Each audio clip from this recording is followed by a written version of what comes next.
26, hermanos, 1 Samuel 26, versículos, ahora leemos, hermanos, número 23 al final de este capítulo. Hoy vamos a estar hablando, hermanos, acerca de Jehová, Dios justo. Ese es el tema, Jehová, Dios justo. Dice el versículo 23, hermanos, y Jehová pague a cada uno su justicia y su lealtad, pues Jehová te había entregado hoy en mi mano, mas yo no quise extender mi mano contra el ungido de Jehová. Y aquí como tu vida ha sido estimada preciosa hoy a mis ojos, así sea mi vida a los ojos de Jehová, y me libre de toda aflicción. Y Saúl dijo a David, bendito eres tú, hijo mío David, sin duda emprenderás tú cosas grandes y prevalecerás. Entonces David se fue por su camino y Saúl se volvió a su lugar. Vamos a orar, hermanos. Gracias, Padre, por lo bueno que eres. Gracias, Señor, por tu palabra. Gracias, Padre, porque podemos descansar en tu justicia. Gracias, Señor, porque a través de la justicia de Cristo nosotros somos justificados, Padre. Somos declarados inocentes, Señor. Somos declarados perfectos delante de ti, Señor, sin mancha, totalmente justos, Señor. Gracias, Padre, porque vamos a recordar esta verdad tan importante de tu carácter, Señor, lo que es tu justicia. Señor, te pido todo esto y que puedas, Señor, dirigir el culto, la enseñanza, Padre, en el nombre de Jesús. Amén. El capítulo, hermanos, no nos da indicio de lo que pasó para que Saúl volviera a perseguir a David. De hecho, si se acuerdan, ¿verdad? En el versículo 24 hablábamos de cómo David había perdonado a Saúl, ¿verdad? Cuando dice que pues que Saúl estaba haciendo sus necesidades físicas, ¿verdad? Y lo que hace David es que le corta solamente un pedazo de su manto. Y después, ¿verdad? De que Saúl sale de la cueva, David va detrás de la cueva y le dice, ¿por qué me persigues, verdad? Yo soy una pulga delante de ti. ¿Por qué? ¿Quién de los hombres me acusa? Tú sabes que yo nunca he hecho nada malo contra ti. Y Saúl, ¿verdad? Lo perdona y pareciera que la historia pues ya iba a ir otra vez bien, ¿verdad? Pero aquí, hermanos, entra directamente al capítulo, el capítulo 26, donde nuevamente Saúl está persiguiendo a David. La Biblia no nos da detalles, solamente nos muestra que David es perseguido, hermanos, nuevamente. Pudiéramos pensar, ¿por qué? Y a continuación, bueno, digo, al final, casi al final, ¿verdad? Yo tengo una hipótesis, hermanos. No estoy diciendo que sucedió así, pero es algo que por lo que veo en la historia, hermanos, pareciera ser que Saúl ya no era firme en sus decisiones por un concepto en particular. Al final, hermanos, lo estaremos viendo. Comenzamos el capítulo 26, hermanos. Dice el versículo 1 y 2.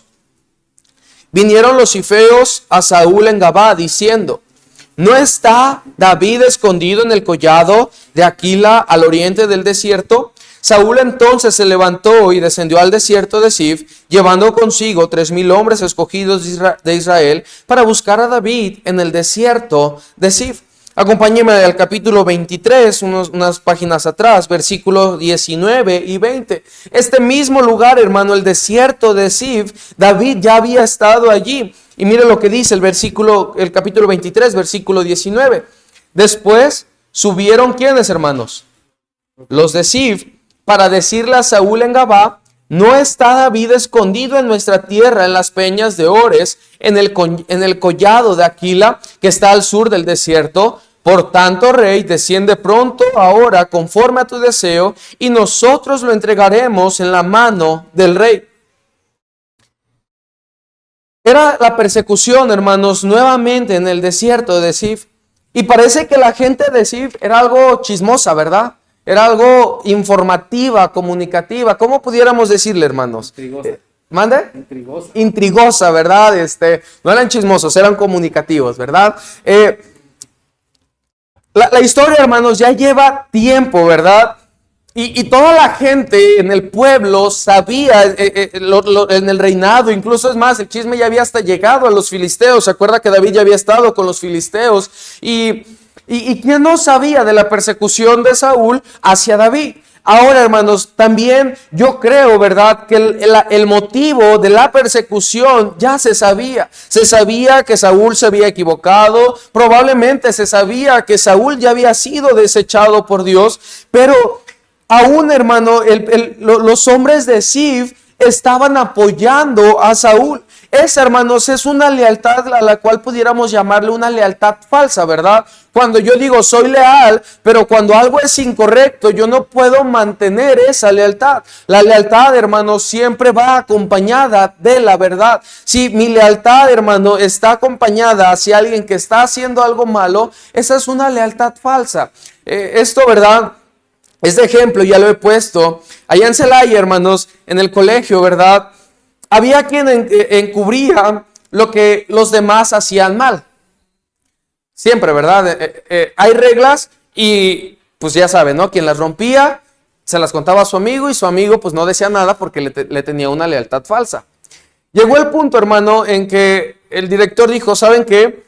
Vamos a poner de méritos tanto al que hace la falta, si al que hace la falta lo expulsamos, al que sabía también lo vamos a expulsar. Porque él pudo haber parado antes de que sucediera algo más grave. Entonces, los hombres de Zif tenían este mismo tipo de lealtad falsa. Pero lo interesante, hermano, es que en este problema, ¿verdad?, que David había pasado y en todos los problemas que nosotros tengamos, siempre habrá gente que siembra discordia en lugar de sembrar paz.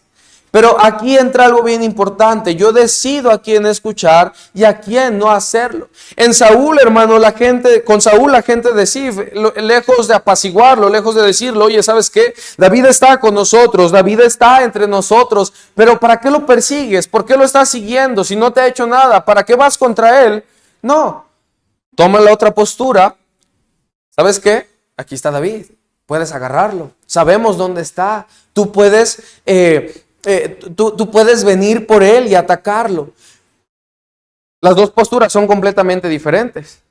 La de este lado produce más guerra, la de este lado produce más discordia, pero la de este lado pudo haber calmado a Saúl y tranquilizar todo. Entonces, en los problemas, hermanos, siempre habrá ese tipo de gente. O la gente que lejos, ¿verdad?, de tranquilizar, le echa más leña al fuego, se encarga, ¿verdad?, de echarle aire para que el fuego crezca más, ¿verdad?, y para que ese enojo salga más a notar. Y mayormente este es el tipo de gente que está, ¿verdad?, en esa situación. Es muy difícil encontrar gente que en lugar de echar más leña al fuego, trate de calmar, trate de tranquilizar, trate de apaciguar. Hermano, siempre en la discordia habrá este tipo de gente, pero yo decido a quién escuchar y a quién no hacerlo. ¿Qué puedo hacer, hermano, en esta situación? Si alguien me está diciendo, es que mira, el hermano, ya yo tuve, ¿verdad?, un complot, no un complot, ¿verdad? Un complot se escucha muy feo. Una diferencia, un conflicto, ¿verdad? Una diferencia. Y la gente sabe. ¿Qué debo de hacer yo, hermano, si viene alguien con un chisme? ¿Creérmelo o asegurarme de que eso que están diciendo es la verdad? Pues depende de quién venga, ¿no, hermano? Y bueno, vamos a hablar de aquí de la iglesia. Si es alguien de la iglesia, sin nombres, nada más, hermano. Hermano, simplemente lo escuchas y ya. No tratas de averiguar lo que es, si es cierto o no es cierto. Simplemente, sí, es más auge a eso. Sí, no hay que hacer caso. Ahora, hermanos, de nuestra parte, yo no debo de ser la persona que lejos de calmar, busca echarle más y más y más y más y más. Porque ¿qué pasa, hermanos? Es bien triste que llega alguien nuevo a la iglesia, ¿verdad? Y ese hermano se juntó, esa hermana, vamos a ponerlo así, ¿verdad? Se juntó con una hermana que tiene problemas con otra hermana. ¿Qué cree que va a pasar con la persona que llegó? ¿Le va a caer bien la hermana a la cual le cae mal esta hermana? No, va a decir, no. Son como los católicos. Más o menos, ¿verdad?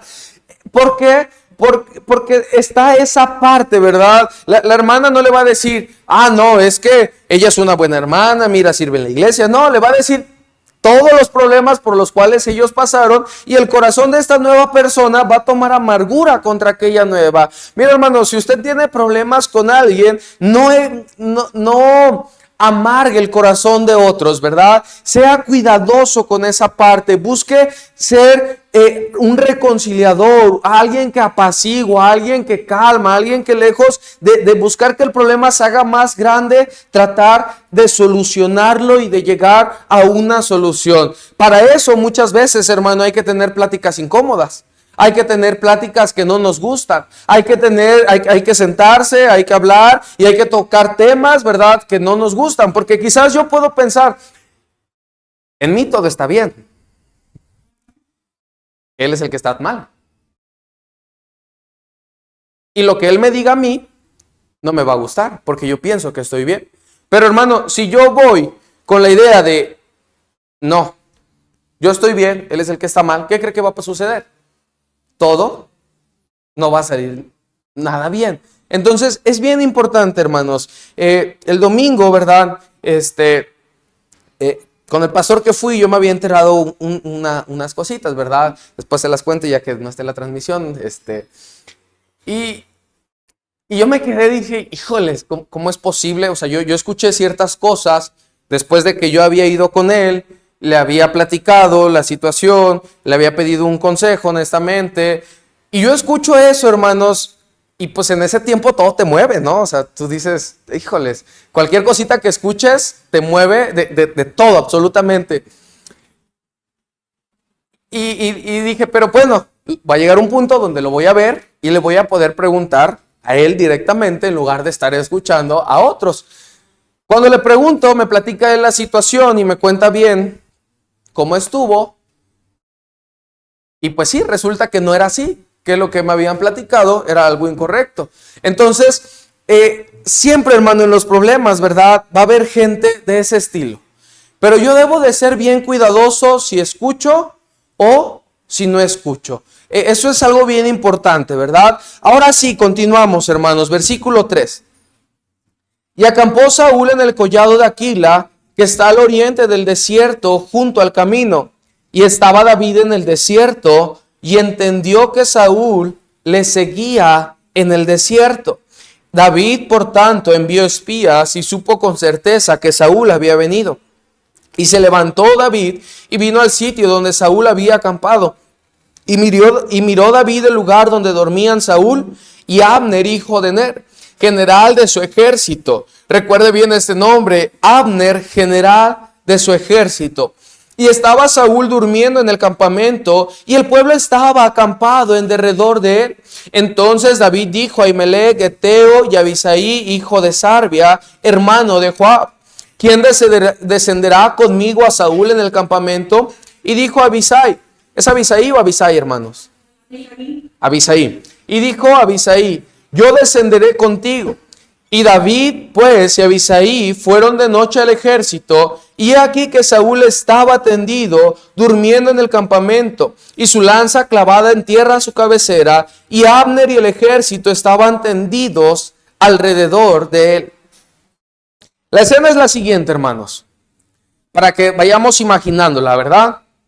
Están ellos durmiendo en el desierto, en un lugar amplio, pusieron su campamento buscando a David. Y David le dice, ¿verdad? ¿Quién va a ir conmigo para ver dónde están? Para poder checar y ver cómo está la situación. Abisai, ¿verdad? Dice, ¿sabes qué? Yo voy. Abisai, hermano, era sobrino de David. Abisai era el sobrino de David y le dice, ¿sabes qué? Yo voy contigo. Llegan a un punto, hermano, que al parecer estaba rodeado, ¿verdad? Como pudiéramos decirlo, o tenía una montaña. Y lo ve a lo lejos, David. Ve que Saúl está en el centro. Y obviamente, pues todo su ejército, ¿verdad?, dormido alrededor de él. 3,000 hombres, hermanos. Imagínense la cantidad de espacio que se necesita, ¿verdad? Para poder dormir 3,000 hombres alrededor. Estaba Saúl en medio porque pues al ser el rey todos tenían que cuidarlo, y para poder llegar ahí tenías que atravesar primero por todo el ejército. Entonces no era algo fácil llegar hasta donde Saúl se encontraba. Y dice, ¿verdad?, que los ve y que estaba, dice el versículo Versículo 7, por favor. Y su lanza clavada en tierra a su cabecera. Los detalles son bien impresionantes, ¿verdad? Porque ellos, al estar en conflicto y al estar persiguiendo a alguien, tenían que estar preparados para salir y pelear. Esa era, hermanos, la escena que vemos en esta noche. Era una escena, hermano, donde solamente estaba David, Abisai y Saúl con sus 3,000 hombres alrededor. Lo sorprendente, hermano, viene en el versículo número 8. Dice el versículo 8. Entonces dijo Abisai a David: hoy ha entregado Dios a tu enemigo en tu mano. Ahora pues déjame que la hiera con la lanza y lo enclavaré en la tierra de un golpe y no le daré segundo golpe. Ahora vemos la oportunidad que a David se le presenta nuevamente de acabar con su enemigo. Pero ahora ya no era David quien la tenía, sino que era otro hombre el que le estaba diciendo: ¿sabes qué? Déjame a mí y yo voy y lo mataré. Recuerda, hermanos, la historia anterior, el capítulo anterior, donde Abigail le dice a David: ¿vas a manchar tus manos con sangre? ¿Vas a llegar al reino y un día te van a decir que tú fuiste y derramaste sangre inocente? ¿Sí se acuerda? ¿No se acuerda? Sí, bueno, es que escuché un no. Le da el consejo, ¿verdad? Y le dice: ¿sabes qué, David? Tú no puedes matar a Nabal con tus manos, porque cuando tú llegues al reino va a haber gente que te va a señalar por lo que tú estás haciendo. Pero no iban a ser las manos de David en esta ocasión. Iban a ser las manos de Abisai. O sea, vamos viendo la historia y cómo Dios lo va probando, ¿verdad? El capítulo 25, David tuvo por sus propias manos poder matar a Saúl cuando le corta el pedazo de su manto. En el capítulo 25, una mujer sabiamente le dice: ¿sabes qué? Tú no puedes hacer eso porque no te puedes manchar la sangre, no te puedes manchar las manos con sangre inocente. Pero en el capítulo 26, ahora la oportunidad, hermano, está más viva que nunca, porque ya no iban a ser las manos del próximo rey, iban a ser las manos de su sobrino. ¿Y qué importaban esas manos si él no iba a ser el rey? Después Abisai se convierte en uno de los principales hombres de guerra de David, lo vamos a ver posteriormente, pero pues no iba a ser David, ¿no? No iba a ser quien él tomara venganza por sus propias manos. Entonces, pues con lo que habíamos visto, de cierta manera estaba permitido, ¿no? Pudiera decirse que pues iba a estar en el borde de lo legal, ¿verdad? Había un pequeño hueco ahí legal que le permitía a David darle la autorización a Abisai de poder hacerlo. Pero nuevamente, hermano, vemos ahora la confianza que David tiene en la justicia de Dios. Mira, hermano, a veces es bien difícil confiar en la justicia de Dios. La justicia de Dios, hermano, como su nombre lo dice, es que Él es justo. La justicia de nuestro mundo no es justa, es imparcial. Si tú tienes dinero, probablemente no vas a pasar la misma sentencia.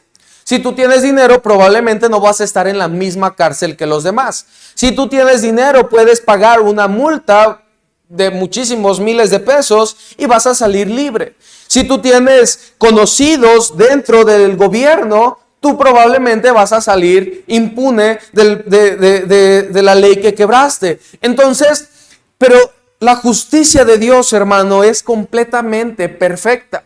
Por eso la justicia de Dios, hermano, no podía ser saciada, no podía ser llenada por ningún sacrificio humano, por ninguna religión, por ningún servicio a Dios. La justicia de Dios no se podía llenar, hermano, con nada que el hombre pudiera ofrecerle, porque el hombre al ser imperfecto y la justicia de Dios al ser perfecta, había un hueco, hermanos, infinito que no podíamos pagar. Por eso la ley no puede llevarnos a Cristo. Por eso, la ley no puede llevarnos a Dios. Por eso la ley no puede perdonarnos nuestros pecados, y es necesario que la misma justicia de Dios pague para poder cumplir con la justicia de Dios. Hermano, por eso era necesario que Dios se hiciera hombre y que con su justicia, con su santidad, fuese y pagara en la cruz ese sacrificio que nosotros necesitábamos. Lo que mencionaba en la oración, nosotros por eso somos justificados. La Biblia hace en muchos pasajes a los hijos de Dios, les llama justos,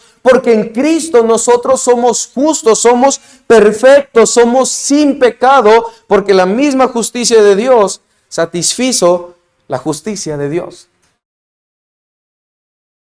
Entonces, David dice, yo voy a confiar en esta justicia, porque en el Señor no hay imparcialidad, porque en Dios no hay si me conoce o no. No hay, ¿qué le podemos ofrecer a Dios, hermanos, para comprar su justicia? Nada. Él es el dueño de todo. No hay, hermano, algo que mueva la santa justicia de Dios. Y mire lo que dice el versículo 12. Versículo 12, por favor.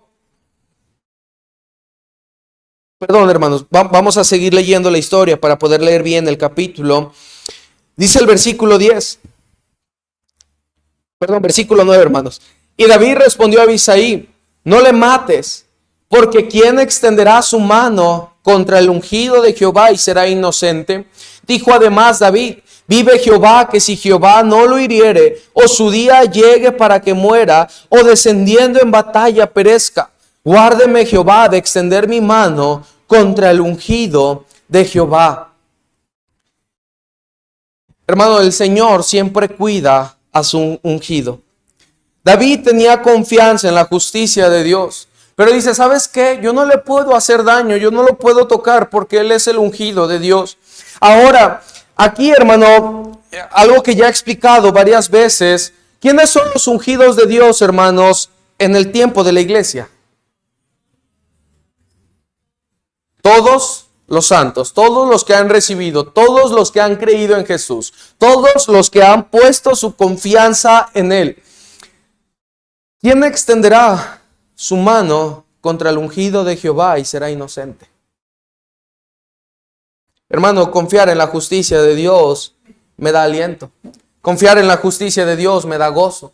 Confiar en la justicia de Dios me da seguridad. Confiar en la justicia de Dios me trae paz. Confiar en la justicia de Dios me ayuda a perdonar. Confiar en la justicia de Dios, hermano, me ayuda a sanar mi corazón de aquello que me han hecho. Porque ¿quién extenderá su mano contra el ungido de Jehová? ¿Quién extenderá su mano contra el Hijo de Dios? ¿Quién extenderá su mano contra el cristiano? Hermano, no hay alguien que pueda hacernos daño y que nuestro Padre no salga a la defensa por nosotros. No hay alguien que pueda venir queriendo causar mal a nosotros sin que Dios no pelee por nosotros. Hermano, la justicia de Dios nos defiende y la justicia de Dios nos ampara. Usted puede pensar, pero hay veces que me dan ganas a mí ser el instrumento de la justicia de Dios.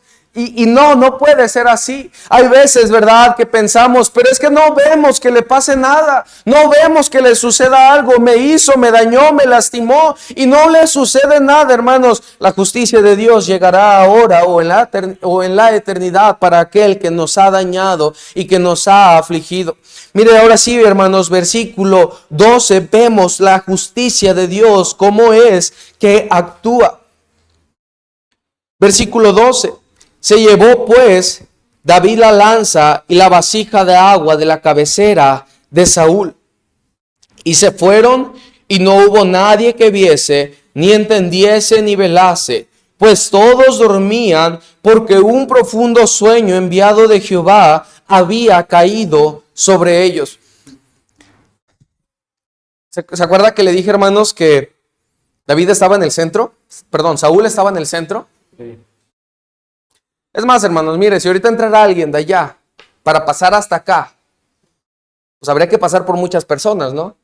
¿Qué tan dormido debes de estar para que en un campamento de 3,000 personas alrededor no escuche a alguien absolutamente algo? El Señor, hermano, va a probar nuestra confianza en su justicia. David sabía que Jehová les había hecho entrar en un profundo sueño. Pero mire lo que dice el versículo 10 nuevamente. Vive Jehová. Dijo además David, vive Jehová, que si Jehová no lo hiriere, o su día llegue para que muera, o descendiendo en batalla perezca, guárdeme Jehová de extender mi mano contra el ungido de Jehová. Dice David, Si el Señor no es quien lo castiga, si el Señor no es quien lo mata, si el Señor no es quien lo lastima, quien lo hiere, quien lo hace perecer, yo no lo voy a hacer. Porque el Señor va a hacer justicia por mí. Hermano, el Señor va a probar nuestra confianza siempre en su justicia cuando estamos pasando por dificultad o por aflicción. Como lo dije, hermano, es bien difícil porque a veces su justicia no la vemos inmediatamente. Porque a veces su justicia no la vemos en ese instante, ¿verdad? A veces cuánto desearíamos, hermano, que el Señor le hiciera que le cayera un rayo, ¿verdad? De esa persona en el momento que nos está haciendo algo. ¿Cómo quisiéramos nosotros, verdad? Poder que el Señor, ¿verdad? Así como en el Antiguo Testamento, como lo hizo con Coré, ¿verdad? Y su séquito cuando se levantaron contra Moisés, que se lo tragó la tierra. ¿Cómo quisiéramos, verdad? Verlo de esa manera. Pero hermano, el Señor va a probar nuestra confianza en su justicia y lo mejor que nosotros podemos hacer es confiar en esa justicia. Dice el Señor, al que te hiera, dale de comer, dale de beber, ora por él, porque haciendo esto, ascuas de fuego amontonarás sobre su cabeza. El yo querer, hermano, tomar justicia por mi propia mano, el yo querer tomar, hermano, justicia por mi propia voluntad, es no confiar en la justicia de Dios. Yo lo mejor que debo de hacer, hermano, lo mejor que puedo hacer es confiar en la justicia de Dios. Porque mi castigo, ¿cuánto puede durar, hermano? Un golpe, una patada. Pero lo que hace la justicia de Dios, hermano, cuidado con eso. Dice el versículo 13. Entonces pasó David al lado opuesto y se puso en la cumbre del monte a lo lejos, habiendo gran distancia entre ellos. Y dio voces David al pueblo y a Abner, hijo de Ner, diciendo, ¿no respondes, Abner? Entonces Abner respondió y dijo, ¿quién eres tú que gritas al rey? Y dijo David a Abner, ¿no eres tú un hombre y quién hay como tú en Israel? ¿Por qué pues no has guardado al rey tu señor? ¿Quién era Abner, hermanos? El general del ejército de Saúl, ¿verdad? Continuamos leyendo. Porque uno del pueblo ha entrado a matar a tu señor, el rey. Esto que has hecho no está bien. Vive Jehová, que sois dignos de muerte, porque no habéis guardado a vuestro señor, al ungido de Jehová. Mira pues ahora dónde está la lanza del rey y la vasija de agua que estaba a su cabecera. Y conociendo Saúl la voz de David, dijo, ¿no es esta tu voz, hijo mío, David? Y David respondió, mi voz es, rey, señor mío. Aquí vamos a recapitular algo, hermano, más del capítulo 25 y del capítulo 24. En el capítulo 24, hermanos, David le corta el manto a Saúl y lo que hace inmediatamente es ir tras él, después de que sale de la cueva y gritarle así a plena voz. Aquí lo tengo. Ahorita vamos a ver la diferencia. En el capítulo 25, David iba ya listo para matar a Nabal. ¿Por qué? Por lo que le había hecho de que David había cuidado a sus ovejas y Nabal no quiso responder por ese trabajo que era justo, más cuando Nabal estaba en un tiempo de gran prosperidad. La diferencia, hermano, en este capítulo es que ahora David dice, ¿sabes qué? Mejor me voy a un lugar más lejitos. Porque ya no voy a salir tras él por la cueva. Ya no voy a ir como lo quise hacer con Nabal, inmediatamente a querer quitarle la vida. Ahora lo que hace David, hermano, es un poco más sabio de lo que había hecho en las anteriores dos historias. En las anteriores dos historias, dos capítulos, David había reaccionado de forma inmediata y ahora dice, ¿sabes qué? Me voy a alejar porque lo que yo no quiero es un conflicto con Saúl. Lo que yo no quiero es pelear con Saúl.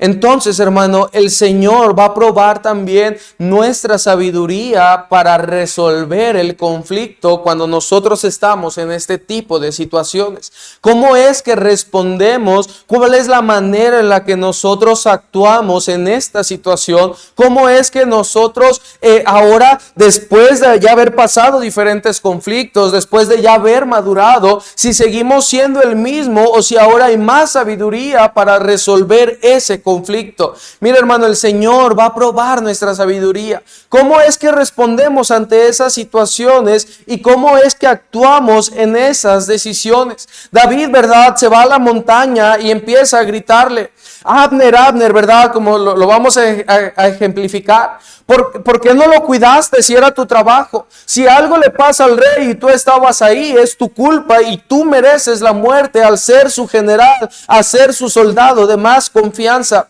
Y Saúl, ¿verdad?, reconoce la voz de David. Y David le pregunta en el versículo 18: ¿por qué persigue así mi señor a su siervo? ¿Qué ha hecho y qué mal hay en mi mano? Versículo 19: ruego pues que el rey mi señor oiga ahora las palabras de su siervo. Si Jehová te incita contra mí, acepte la ofrenda. Mas si fueren hijos de hombres, malditos sean ellos en presencia de Jehová, porque me han arrojado hoy para que no tenga parte en la heredad de Jehová, diciendo: ve y sirve a dioses ajenos. Hermanos, el Señor va a probar nuestra integridad, nuestra sinceridad en el problema. David le estaba diciendo: si Jehová te incita contra mí, acepte la ofrenda. ¿Qué es lo que está diciendo, hermanos, David? Sí, no. Sí, dice: si Jehová es el que te incita contra mí, si Jehová es el que te hace perseguirme, voy. Él va a aceptar mi ofrenda y me va a perdonar y me va a restaurar y me va a aceptar nuevamente en el pueblo. Por eso es que dice: si Jehová te incite contra mí, acepte Él la ofrenda. Para aquello de lo cual yo me equivoqué, de lo cual yo fallé, sea el Señor aceptando mi ofrenda y perdonándome. Mas si fueren hijos de hombres malditos, sean ellos en presencia de Jehová. Mas si fueren los hombres que los que te incitan contra mí, sean ellos en presencia de Jehová, porque me han arrojado hoy para que no tenga parte en la heredad de Jehová, diciendo: ve y sirve a dioses ajenos. O sea, dice David, si son otros hombres los que te están incitando, levantando contra mí, dice que Dios los tenga en su presencia. Pero hermano, cuando David dice en su presencia, no lo dice por algo bueno, sino para que el Señor haga justicia con él. Dice: porque me han sacado de la heredad de Jehová, me han sacado de mi propio pueblo y me han dicho como si me dijeran: ve y sirve a otros dioses. Versículo número 20. No caiga pues ahora mi sangre en tierra delante de Jehová, porque ha salido el rey de Israel a buscar una pulga, así como quien persigue una perdiz por los montes. El Señor, hermano, estaba probando la integridad de David. El Señor sabía que David era íntegro y que no tenía nada contra Saúl, pero David, como lo dice, ¿verdad?, allá en Salmos: y líbrame de los que me son ocultos, hablando aún del pecado, ¿verdad? Diciendo David: líbrame aún de los pecados que me son ocultos. David le estaba diciendo: Señor, si yo me he equivocado, si yo he fallado, si yo, hermano, si yo, Señor, he sido el que he hecho algo malo, acepta mi ofrenda. Porque lo que estábamos viendo aquí era cuál era la integridad que David tenía. Pero hermano, también el Señor estaba probando la humildad de David para perdonar. Hay una frase, hermano, que David constantemente repite en este pasaje refiriéndose a Saúl: el ungido de Jehová. Él está diciendo: mi Señor, mi Rey. David no se ve como superior a él, sino que lo sigue viendo a él como su Señor. Lo veíamos también hace 15 días, hermano. Si no tenemos humildad, no vamos a poder perdonar. Si no hay sencillez en nuestro corazón, no vamos a poder perdonar. Mire, yo no sé, hermano, cuánto usted batalle con eso, pero su servidor batalla mucho para perdonar. Yo sé que usted no es rencoroso, ¿verdad, hermanos? Yo sé que usted no guarda nada en su corazón.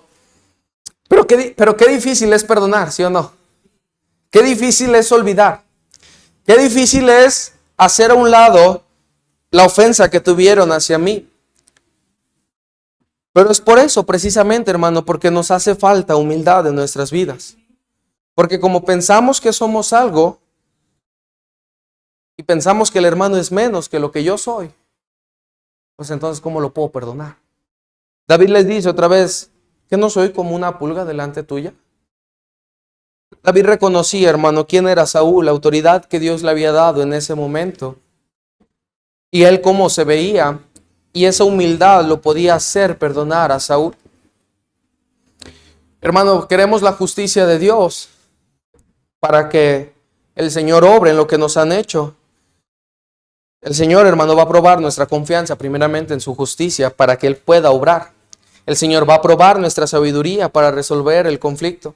El Señor, hermano, va a probar nuestra integridad, nuestra sinceridad, porque a veces, como lo dije al principio, creemos que de nuestra parte todo está bien, pero muchas veces no es así.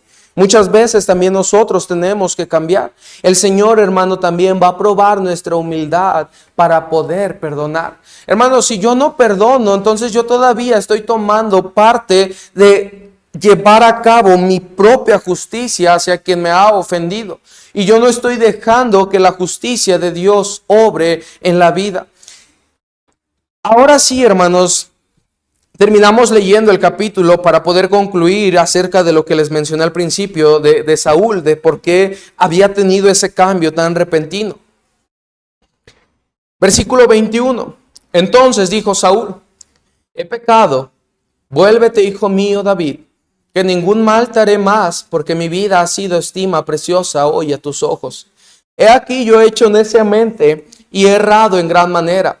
Y David respondió y dijo, he aquí la lanza del rey, pase acá uno de los criados y tómela. Y Jehová pague a cada uno su justicia y su lealtad. Pues Jehová te había entregado hoy en mi mano, mas yo no quise extender mi mano contra el ungido de Jehová. Y he aquí como tu vida ha sido estima preciosa hoy a mis ojos, así sea mi vida a los ojos de Jehová y me libre de toda aflicción. Y Saúl dijo a David, bendito eres tú, hijo mío David. Sin duda emprenderás tú cosas grandes y prevalecerás. Entonces David se fue por su camino y Saúl se volvió a su lugar. David nuevamente diciéndole, ¿sabes qué? Que el Señor les pague justamente. Pero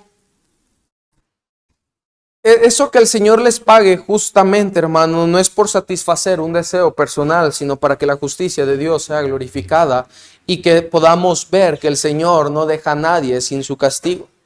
Ahora vemos, hermano, ya para concluir, esa inestabilidad de Saúl. En el capítulo 24, Saúl ya había perdonado a David, pero nuevamente lo vuelve a perseguir. Ya no había firmeza, hermanos, en las emociones de Saúl. No había estabilidad en sus pensamientos. El diablo, hermano, ocupa nuestra inestabilidad para hacernos caer. Nuestro carácter no debe de basarse en lo que sentimos o en lo que pensamos. Nuestra justicia no debe de sostenerse en nuestras emociones. Nuestra justicia debe de sostenerse en la justicia de Dios. Mis emociones me hacen querer hacer justicia por cuenta propia. La justicia de Dios me hace esperar en su justicia. Saúl, hermano, se había vuelto totalmente inestable. Un hombre que pareciera ser que ya no sabía ni cómo iba a reaccionar. A quien estaba persiguiendo era su propio yerno. Probablemente la hija de David, la hija de Saúl, hermano, estaba con David acompañándolo, teniendo que ir de un lugar a otro para que su padre no matara a su esposo. Imagínense esa situación. ¿A qué lugar había llegado Saúl? Pero hermano, no comenzó, ¿verdad?, con algo físico lo de Saúl. No comenzó con algo en su fuerza, sino que comenzó con un pensamiento, con un sentimiento. Ya solamente falta que le den a David el reino. Una emoción que no supo detener y que no supo controlar. Celos descarriados. ¿Cómo puede jugar nuestra mente, hermano, en contra propia? Nuestra naturaleza por sí misma es pecaminosa. Nuestra naturaleza por sí misma es sucia. Nuestra naturaleza por sí misma quiere hacer todo lo contrario a lo que dice la palabra de Dios. Entonces, hermano, yo no puedo confiar en lo que yo siento o en lo que yo creo. Yo debo de confiar en lo que la justicia de Dios dice que hará y cómo Él va a obrar. Hermano, Saúl se había perdido totalmente. ¿Se acuerda, hermano, de aquel espíritu malo que venía sobre él y que David tenía que tocar para él? Pero que incluso en una ocasión, hermano, David tocando, Saúl agarró su lanza y lo intentó clavarlo contra la pared. Entonces, Saúl se había ya descontrolado totalmente. ¿Por qué? Porque todo comenzó con un pensamiento. Todo comenzó, hermanos, con algo tan sencillo como una emoción descontrolada de parte de Saúl. La Biblia dice, hermano, que no dejemos brotar ninguna raíz de amargura en nuestro corazón, porque eso nos puede hacer que dejemos de alcanzar la gracia de Dios. ¿Se da cuenta, hermano, que el pecado no comenzó con algo vistoso en Saúl, sino con algo dentro de Saúl? Entonces lo que pensamos es importante cuidarlo, es importante, hermano, tenerlo firmemente, pero no en lo que el mundo dice, sino en lo que la palabra de Dios dice, para que así nuestros pensamientos puedan ser guardados en Cristo. Y para concluir, ahora sí, la justicia de Dios, hermano, a nuestro favor nos defiende. Como les decía, la justicia de Dios me trae paz, me trae seguridad, me trae confianza cuando alguien más me ofende. Pero a veces esa misma justicia, hermano, tiene que castigarme. A veces esa misma justicia, hermanos, tiene que corregirme. Porque el Señor es Dios justo. Y si castiga a unos, ya hablando dentro de la comunidad cristiana, de lo que es la iglesia, por hacer esto o por hacer aquello, por desviarse o por descarriarse, pues esa misma justicia me va a castigar. Nos gusta estar del lado de David, ¿verdad? Cuando nosotros estamos bien, cuando nosotros fuimos los ofendidos, cuando nosotros fuimos a quien se lastimó, a quien se hirió. Pero cuando estamos del lado de Saúl, hermano, y somos nosotros con los que la justicia de Dios está obrando y está tratando, ya no nos gusta tanto. Pero aún así, hermanos, su justicia siempre es buena. Porque en medio de todo lo que Saúl hizo, hermanos, Dios le estaba dando la oportunidad de que se reconciliara con David. Dios le estaba enseñando a Saúl que no era David quien lo estaba quitando del puesto, sino que Dios era quien lo estaba poniendo. Hermano, ¿qué hay en nuestro corazón? ¿Qué hay en nuestra mente? En Saúl había celo. En Saúl había rencor. En Saúl había enojo. En Saúl, hermano, había ira desenfrenada hacia David. Emociones, hermanos, que lo llevaron a caer en el punto más bajo que nos podemos imaginar.